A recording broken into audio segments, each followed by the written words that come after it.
નમસ્કાર. શૈક્ષણિક વર્ષ 2026 અને 27ની અંદર તમારે લોકોને ગુજરાતમાં MBBS અને BDSમાં એડમિશન લેવું હોય તો એમના પ્રથમ રાઉન્ડની ચોઇસ સ્પેલિંગની જાહેરાત છે એ થઈ ગઈ છે. તો આજે વેબસાઇટમાં જે અપડેટ આવેલી છે એની સંપૂર્ણ સમજૂતી આ વિડીયોમાં આપવામાં આવી છે. તો સૌથી પહેલાં મોબાઈલ અથવા તો કોમ્પ્યુટરમાં કોઈપણ બ્રાઉઝર ઓપન કરીને તમારે શું લખવાનું રહેશે? medadm.gujarat.org એટલું લખવાનું છે. જેવું લખશો એટલે તમારી સામે આ રીતની વેબસાઇટ છે એ ઓપન થશે. એમાં તમારે મેડિકલ અને ડેન્ટલ ઉપર છે એ ક્લિક કરવાનું છે. એમાં તમે જોઈ શકો છો કે અપડેટ છે એ આપવામાં આવ્યું છે. તો એમાં તમે જોઈ શકો છો કે advertisement four first round of online choice feeling. તો ઓનલાઈન ચોઇસ ફિલિંગ માટેની જાહેરાત છે એ આપવામાં આવી છે. પછી ગાઈડલાઇન ફોર ચોઇસ ફિલિંગ, તમારે ચોઇસ ફિલિંગ છે એ કઈ રીતે કરવી એની પણ સંપૂર્ણ ગાઈડલાઇન છે એ આપવામાં આવી છે. પછી ચોઇસ ફિલિંગનો સ્ક્રીનશોટ એટલે તમારે કઈ રીતે તમારી પદ્ધતિ છે એ અનુસરવાની છે એની માહિતી આપવામાં આવી છે. ટેન્ટિવ સીટ મેટ્રિક્સ ફોર મેડિકલ એટલે મેડિકલમાં કઈ કેટેગરીની કેટલી સીટો ખાલી છે અને કઈ કોલેજમાં ખાલી છે એની સંપૂર્ણ માહિતી છે એ આપવામાં આવી છે. એ રીતે BDSમાં પણ આપવામાં આવ્યું છે. સ્ટેટના 4 રાઉન્ડની ઇન્સ્ટ્રક્શન છે એ આપવામાં આવી છે. એના પછી information bulletin of all India quota issued from the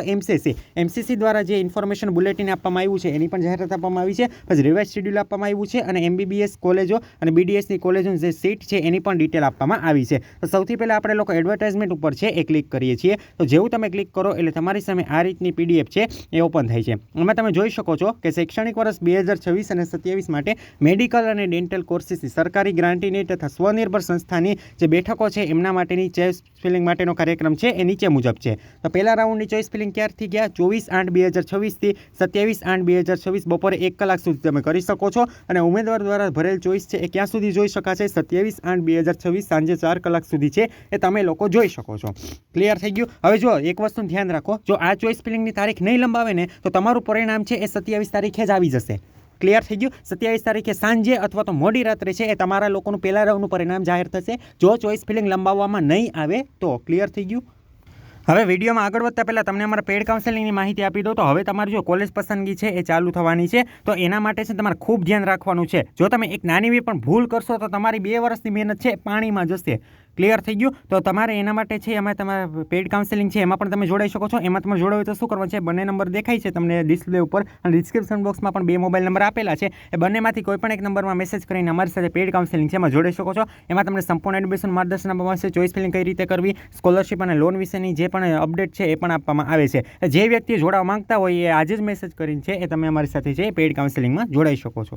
હવે એના પછી અપડેટ આપવામાં આવ્યું છે ગાઈડલાઇન ફોર ચોઇસ ફિલિંગ. હવે જેવું તમે એની ઉપર ક્લિક કરશો એટલે તમારે લોકોને ચોઇસ ફિલિંગ કઈ રીતે કરવી એની સંપૂર્ણ PDF છે એ તમારે ડાઉનલોડ થઈ જશે. ક્લિયર થઈ ગયું? તો આ છે ને હું વ્યવસ્થિત રીતે એક ડિટેલમાં વિડીયો બનાવી દઈશ. ક્લિયર થઈ ગયું તમારા માટે? પછી ચોઇસ ફિલિંગનો સ્ક્રીનશોટ તો એ રીતે પણ આમાં એક PDF છે એ અપલોડ કરવામાં આવી છે. એની અંદર કઈ બાબત તમારે કઈ રીતે આખી ચોઇસ ફિલિંગ કરવી ને એની સંપૂર્ણ માહિતી છે એ આપવામાં આવી છે. આપણે ડિટેલમાં વિડીયો છે એનો બનાવવાના છીએ. એના પછી ટેન્ટિવ સીટ મેટ્રિક્સ ફોર મેડિકલ એટલે મેડિકલમાં તમે સીટ મેટ્રિક્સ છે એ જોઈ શકો છો. એમાં કઈ કેટેગરી માટે કેટલી સીટો અવેલેબલ છે એ પણ તમે સંપૂર્ણ માહિતી છે એ જોઈ શકો છો. ક્લિયર થઈ ગયું? એમાં ગવર્મેન્ટ MBBS કોલેજ છે તો એમાં પણ તમે જોઈ શકો છો કેટલી સીટો છે એ તમારા માટે અવેલેબલ છે. એમાં તમે જોઈ શકો છો ઇન્ટેક છે એ પણ જોઈ શકો છો. એમાં ઓલ ઇન્ડિયામાં કેટલી જાય, મેનેજમેન્ટમાં કેટલી જાય, NRIમાં કેટલી જાય, government quota SC category, ST category, OBC category, EWS category, open category, પછી ટોટલ.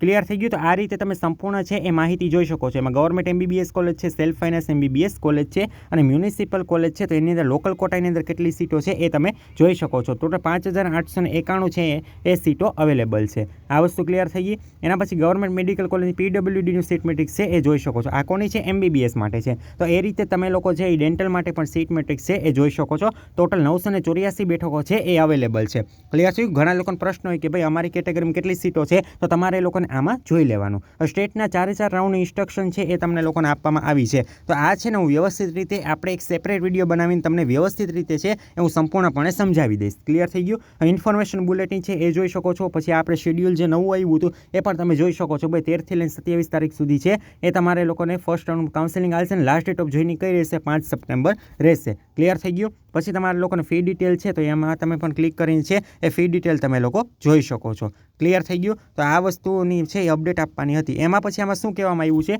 કે અનામત કેટેગરીના તમામ ઉમેદવારને અનામત બેઠકો ઉપર પ્રવેશ આપ્યા બાદ જો અનામત કેટેગરીની ખાલી રહેતી બેઠકો બિન અનામત શ્રેણીની બેઠકોમાં ટ્રાન્સફર કરવા પાત્ર છે. ટૂંકમાં કહેવા શું માંગે છે? જેટલી પણ બેઠકો અનામત છે એ અનામતમાં તમામ સ્ટુડન્ટને એડમિશન આપી દીધું. એ પછી પણ જો કોઈ સીટ ખાલી રહેશે તો એનું કન્વર્ટ શેમાં કરવામાં આવશે? તો કે તમારે લોકોને બિન અનામત એટલે ઓપન કેટેગરીમાં છે છે એ કન્વર્ટ કરવામાં આવશે ને એ બીજા રાઉન્ડથી કરવામાં આવશે. પહેલા રાઉન્ડમાં કઈ છે એ કરવામાં આવશે નહીં. ક્લિયર થઈ ગયું. હવે એનઆરઆઈ કોટાની જે સીટો છે એ મેનેજમેન્ટ કોટામાં ક્યારે કન્વર્ટ થશે?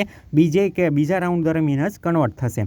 ક્લિયર થઈ ગયું. હવે આમાં તમે જોઈ શકો છો કે જો કોઈ એનઆરઆઈ બેઠકો ખાલી રહી છે તો આવી બેઠકો છે એ કમિટી દ્વારા મેનેજમેન્ટ કોટા ફી સાથે મેનેજમેન્ટ બેઠકો તરીકે ભરવામાં આવશે. તમામ જીમર્સ મેડિકલ કોલેજ તથા Gujarat Adani institute of medical science Bhuj પાસે મેનેજમેન્ટ કોટાની બેઠકો નથી પણ એનઆરઆઈ બેઠકો છે. તેથી જો એ સંસ્થાની સીટ ખાલી રહેશે મેનેજમેન્ટ કોટા સાથે ભરવામાં આવશે. ક્લિયર થઈ ગયું. તો આ પ્રમાણેની અપડેટ હતી. જો તમને લોકોને કંઈ ક્વેરી હોય તો નીચે કમેન્ટ બોક્સમાં લખો. અને જે વ્યક્તિઓ પેઇડ કાઉન્સેલિંગમાં જોડાવા માંગતા હોય એ વહેલી તકે છે અમારી સાથે પેઇડ કાઉન્સેલિંગમાં બંને નંબરમાંથી કોઈ એક નંબરમાં મેસેજ કરીને જોડાઈ શકે છે. અને આવી જ માહિતી માટે ચેનલમાં નવા હોય તો ચેનલ લાઇક શેર અને સબસ્ક્રાઇબ કરવાનું ના ભૂલતા.